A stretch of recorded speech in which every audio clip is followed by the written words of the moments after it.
ಮುಂದೆ ಜೋಗ್ ಜಂಕ್ಷನ್ಯಾಗ ಮತ್ತೆ ಸ್ವಾಗತ ಗೆಳೆಯರ. ಜೋಕ್ಗಳು ಹೇಳೋದು ಮತ್ತು ಕೇಳೋದು ಜೋಗ್ ಜಂಕ್ಷನ್ಯಾಗ ನಡೆದೇ ಇರ್ತದೆ. ಏನಿವ ಯಶವಂತ್ ಸರ್ ದೇಶಪಾಂಡೆನ ಹೇಳ್ತಾನೇನೋ ಹಗಲೆಲ್ಲ ಜೋಕು ಅಂತ ನೀವು ಅನ್ಕೋಬೋದು. ಇಲ್ಲ, ಜೋಗ್ ಜಂಕ್ಷನ್ಯಾಗ ನಮಗೆ ಮಸ್ತ್ ಮನುಷ್ಯರು ಭೇಟಿ ಆಗ್ತಾರೆ ರೀ. ಕರ್ನಾಟಕದಿಂದ ಹೊರಗಿರುವಂಥ ಮಸ್ತ್ ಮನುಷ್ಯರನ್ನ ಜೋಗ್ ಜಂಕ್ಷನ್ಯಾಗ ನಾನು ನಿಮ್ಮ ಸಲುವಾಗಿ ಭೇಟಿ ಮಾಡಿಸ್ಲಿಕ್ಕೆ ರೆಡಿ ಆಗೇನಿ. ಇವತ್ತಿನ ನಮ್ಮ ಜೋಗ್ ಜಂಕ್ಷನ್ ಮಸ್ತ್ ಮನುಷ್ಯ ಕಾಸರಗೋಡು ಚಿನ್ನ.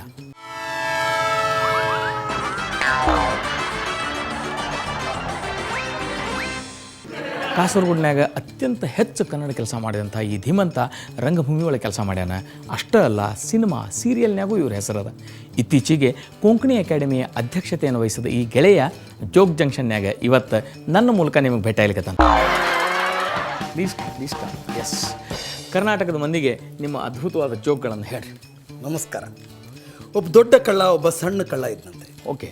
ಸಣ್ಣ ಕಳ್ಳ ಯಾವತ್ತೂ ಕೂಡ ಸಿಕ್ಕಾಕೊಂಡ್ಬಿಡ್ತಿದ್ದ. ದೊಡ್ಡ ಕಳ್ಳ ಯಾವತ್ತೂ ಸಿಕ್ಕಾಕೊಳ್ತಿಲ್ಲ, ಯಾಕಂದ್ರೆ ಎಕ್ಸ್ಪೀರಿಯನ್ಸ್ ಇತ್ತಲ್ಲ ಅವನಿಗೆ. ಒಂದ್ಸಲ ಸಣ್ಣ ಕಳ್ಳ ದೊಡ್ಡ ಕಳ್ಳನಂತ ಬಂದು ಕೇಳಿದ್ನಂತೆ, ಏನು ಗುರುವೆ, ಯಾವಾಗ ನೋಡಿದ್ರು ನಾನು ಸಿಕ್ಕಾಕೋತೀನಿ, ನೀನು ಸಿಕ್ಕಿ ಹಾಕೊಳ್ಳಲ್ಲ, ಯಾಕೆ ಹೇಳು ಅಂತ. ಅದಕ್ಕೆ ದೊಡ್ಡ ಕಳ್ಳ ಹೇಳಿದ್ನಂತೆ, ಬುದ್ಧಿ ಉಪಯೋಗಿಸ್ಬೇಕು, ಬರೀ ಕಳ್ತನ ಮಾಡೋದಲ್ಲ.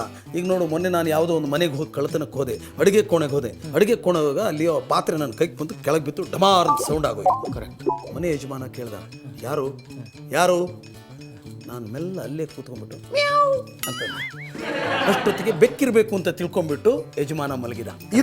ಇದು ಬುದ್ಧಿವಂತಿಕೆ. ಅದಕ್ಕೆ ಒಂದು ಮಾತಿದೆ, ಕದಿಲಿಕ್ಕೆ ಕಲ್ತ್ರೆ ಸಾಲದು, ನೇತಾಡೋಕ್ಕೂ ಕಲಿಬೇಕು. ಗೊತ್ತಾಯ್ತಾ? ಹಿತೋಪದೇಶ. ಬಹಳ ಖುಷಿ ಆಯ್ತು. ಇವನು ಕೂಡ 2 ದಿನಗಳ ನಂತರ ಇನ್ನೊಂದು ಮನೆಗೆ ಕದಿಯಕ್ಕೆ ಹೋದ. ಹಾಗೆ ಅಟ್ಟದಿಂದ ಇಳಿದು ಅಡುಗೆ ಕೋಣೆಗೆ ಬಂದು ನೋಡಿದ್ರೆ ಇವನ ಕೈಗೊಂದು ಪಾತ್ರೆ ತಗೊಂಡ್ಬಿಟ್ಟು ಬಡಾರ್ ಸೌಂಡ್ ಆಯ್ತು. ಮನೆ ಯಜಮಾನ ಕೇಳ್ದ, ಯಾರು? ನಾನು ಬೆಕ್ಕು ಅಂತ. ಪೊಲೀಸು ಮತ್ತು ಕಳ್ಳನ ಒಂದು ಜೋಕಿದೆ. ಒಂದ್ಸಲ ಕಳ್ಳ ಸಿಕ್ಕಾಪಟ್ಟೆ ಕಳ್ಳತನ ಮಾಡ್ತಾ ಇದ್ರೆ ಪೊಲೀಸ್ನವರಿಗೆ ತಲೆ ಬಿಸಿ ಆಗೋಯ್ತು. ಏನು ಇವ್ರು ಸಿಗ್ತಾ ಇಲ್ಲಲ್ಲ, ಕಳ್ಳ ಬಿಡಬಾರ್ದು ಅಂತ ಒಂದ್ಸಲ ಕಾದು ಕೂತು ಕಳ್ಳ ಸಿಕ್ಬಿಟ್ಟು ಹಿಡಿದವನಿಗೆ 4 ಜಜ್ಜಿಯಲ್ಲಿ, ಬಾ ನನ್ನ ಮಗನೇ, ನೀನು ಏನು ತಿಳ್ಕೊಂಡ್ಬಿಟ್ಟಿದ್ಯಾ ಕರ್ನಾಟಕದ ಪೊಲೀಸ್ ಅಂತೇಳಿ ಹೇಳ್ಬಿಟ್ಟು ಎಳ್ಕೊಂಡು ಹೋಗಿ. ಅಷ್ಟೊತ್ತಿಗೆ ಮಳೆ ಬಂದಾಗ ಕಳ್ಳ ಹೇಳ್ದಂತೆ, ಸಾರ್ ಕೊಡೆ ತರಲ್ಲ?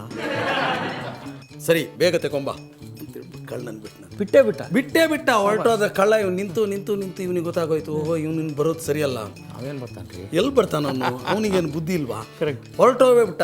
ಆ ನಂತರ ಸ್ವಲ್ಪ ಸಮಯ ಆಯಿತು, 1 ತಿಂಗಳಾಯಿತು. ಇವನು ಹಠಮಾರಿ ಸಿಗ್ಬಿಡ್ಕೊಂಡು ಇನ್ನೊಂದು ಬಿಡಬಾರ್ದು ಅಂತ ಕಾದ ಒಂದು ದಿನ ಸಿಕ್ಬಿಟ್ಟ. ಅದೇ ಕಳ್ಳ ಸಿಕ್ಕ. ಹಿಡ್ದ, ನನ್ನ ಮಗನೇ, ನೀನು ಏನು ತಿಳ್ಕೊಂಡ್ಬಿಟ್ಟಿದ್ಯಾ ಅಂತ. ಆ ದಿನ ನೀನು ಕೊಡೆ ತರಲ್ಲ ಅಂತ ಬಾಯ್ ಹೊಡೆದು ಇವನದೆಲ್ಲ ಶಕ್ತಿಗಳನ್ನು ಮೀರಿಸಿ ಅವನು ಓಡ್ದು ಚಿತ್ರಾನ್ನ ಮಾಡಿಬಿಟ್ಟು ಅವನು ಹಿಡ್ಕೊಂಡು ಸ್ಟೇಷನ್ ಹೋಗ್ಬೇಕಿದ್ರೆ ಮತ್ತೆ ಮಳೆ ಬಂದಾಗ ಹೇಳ್ದ, ಇವನು ಅದೇ ಟ್ರಿಕ್ಕು, ಸರ್ ಕೊಡೆ ತರಲ್ಲ? ಮತ್ತೆ ಕೇಳ್ತಾನೆ ನೋಡಿ ಬುದ್ಧಿವಂತ. ಇವನು ಮತ್ತೆ 4 ಬಾರಿಸಿ ನೀನು ಕರ್ನಾಟಕ ಪೊಲೀಸ್ ಏನು ಅಂತಲ್ಲ, ಮತ್ತೆ ಅವನಿಗೆ 4 ವಾದ್ದು ಗಿದ್ದೆಲ್ಲ ಚಿತ್ರಾನ್ನ ಮಾಡಿ, ಈ ಸಲ ಕೊಡೆ ನೀನು ತರಬೇಡ, ನಾನು ತರ್ತೀನಿ, ಇಲ್ಲೇ ಇರು.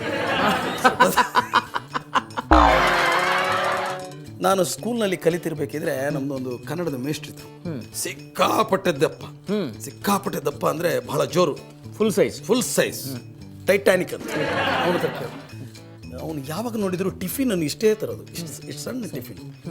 ನಮಗೆಲ್ಲ ಏನು ಇಷ್ಟು ದಪ್ಪಕ್ಕಿದ್ದಾರೆ ಇವರು, ಟಿಫಿನ್ ಇಷ್ಟು ಸಾಕಾಗುತ್ತೆ ಇವರಿಗೆ, ಕೇಳಬೇಕು, ನೀನು ಕೇಳು ಚಿನ್ನ ಅಂತ ಎಲ್ಲರೂ. ನಾನು ಹೇಳಿದ, ಆಗಲ್ಲಪ್ಪ, ಅವ್ರ ಮಾತೇ ಹಂಗೆ. ನಮಸ್ಕಾರ ಸರ್ ಹೇಳಿ. ನಮಸ್ಕಾರ ಸರ್, ಏನು? ಅವ್ರು ಆದ ಉತ್ತರ ವಿಚಿತ್ರವಾದ ಜೀವಕ್ಕೆ ತಕ್ಕ ಮಾತು. ಸರಿ, ಒಂದಿನ ಎಲ್ಲರೂ ನನಗೆ ಪುಸ್ಲಾಯಿಸಿ, ಹೋಗಿ ನೀನು ಕೇಳೇ ಬಿಡು, ಏನೇ ಆಗ್ಬಿಡ್ಲಿ ಜೀವನದಲ್ಲಿ, ನೀನೇ ಇದಕ್ಕೆ ಫಿಟ್ಟೆಸ್ಟ್ ಅಂತ.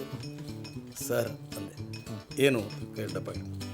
ಸರ್ ನೀವು ಇಷ್ಟು ದಪ್ಪ, ಏನು? ಇಲ್ಲ ಸರ್, ನೀವು ಇಷ್ಟು ದಪ್ಪ ಇದ್ದೀರಿ, ಬಟ್ ನಿಮಗೆ ಇಷ್ಟು ದೊಡ್ಡ ಜೀವಕ್ಕೆ ಈ ಟಿಫಿನ್ ಸಾಕಾಗತ್ತಾ ಸರ್ ಅಂತ ಕೇಳೇಬಿಟ್ಟೆ. ಇದು ಟಿಫಿನ್ ಅಲ್ಲ, ಉಪ್ಪಿನಕಾಯಿ ಅಂತ. Thank you so much Kasaragod Chinna. We are very happy Jog ಜಂಕ್ಷನ್ನಾಗ ನೀವು ಬಂದ್ರಿ, ಕರ್ನಾಟಕದವ್ರಿಗೆ ನಿಮ್ಮ ಜೋಕ್ಗಳನ್ನು ಹೇಳಿದ್ರಿ. Thank you so much.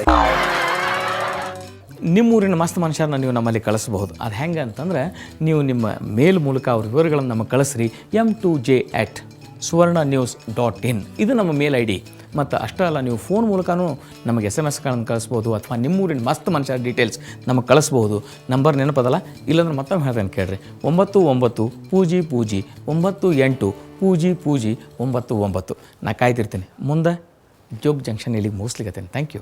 ನೀವು ಮುಂದ ಜೋಗ್ ಜಂಕ್ಷನ್ ಕಾರ್ಯಕ್ರಮದಲ್ಲಿ ಭಾಗವಹಿಸಲು ನಿಮ್ಮ ಇತ್ತೀಚಿನ ಭಾವಚಿತ್ರದೊಂದಿಗೆ ನೀವು ಹೇಳಬಯಸುವ ಜೋಕ್ಗಳನ್ನ ಒಂದು ಹಾಳೆಯಲ್ಲಿ ಬರೆದು ನಮಗೆ ಕಳಿಸಿ. ನಮ್ಮ ವಿಳಾಸ ಮುಂದ ಜೋಗ್ ಜಂಕ್ಷನ್ ವಿಭಾಗ, Suvarna news 24/7, number 204, embassy square, infantry road, Bengaluru 1.